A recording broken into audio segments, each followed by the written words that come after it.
Welcome to పూరా local. ఇప్పుడు ఒక బ్రేకింగ్ న్యూస్ చూద్దాం. తెలంగాణలో గ్రూప్ 2 ఎట్టకేలకు వాయిదా వేసింది.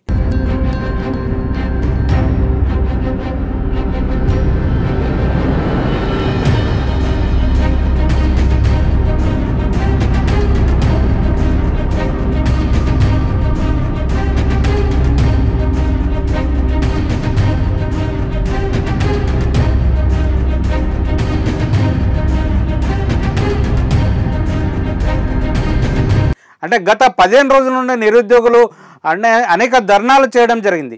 అంటే గ్రూప్ 2తో పాటు డిఎస్సి ఎగ్జామ్ని వాయిదా వేయాలంటూ నిరుద్యోగులు ధర్నాలు నిరసనలు భారీ ఎత్తున చేపట్టారు.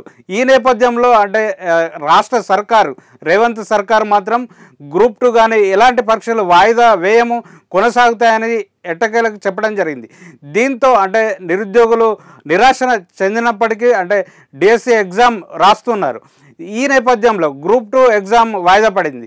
అంటే ఈ విషయంలో ఎమ్మెల్సీ బల్మూరి వెంకట్ రేవంత్ రెడ్డి నిరుద్యోగులు చర్చలు జరిగినాయి. ఈ చర్చల నేపథ్యంలో అంటే గ్రూప్ 2ను కొంత వాయిదా వేయడం బెటర్ అని ఈ వాయిదా వేసినట్లు తెలుస్తుంది. అంటే అసెంబ్లీ ఎన్నికల ముందు ఏదైతే కాంగ్రెస్ పార్టీ 2 లక్షల ఉద్యోగాలు కల్పిస్తామని నిరుద్యోగులకు చెప్పడం జరిగింది.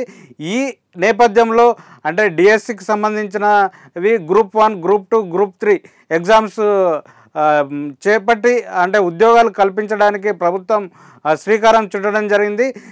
ఈ విషయంలో అంటే నిరుద్యోగులు గ్రూప్ 2 డిఎస్సి ఎగ్జామ్ వాయిదా వేయాలంటే పెద్ద ఎత్తున నిరసనలు చేయడం, దీంతో డిఎస్సి ఎగ్జామ్ కొనసాగడం, అదేవిధంగా గ్రూప్ 2 అంటే ఈ గ్రూప్ 2 విషయంలో కానీ డిఎస్సి ఎగ్జామ్లో కానీ అంటే నిరుద్యోగులు హైకోర్టును సంప్రదించడం ఇవన్నీ జరిగినప్పటికీ అంటే గ్రూప్ 2 వాయిదా పడడంతో నిరుద్యోగులకు కొంత వెసులుబాటు కల్పించినట్టు తెలుస్తుంది. ఇది ఇవాల్టి బ్రేకింగ్ న్యూస్. మరిన్ని బ్రేకింగ్ న్యూస్తో కలుద్దాం. చూస్తూనే ఉండండి పూరా లోకల్.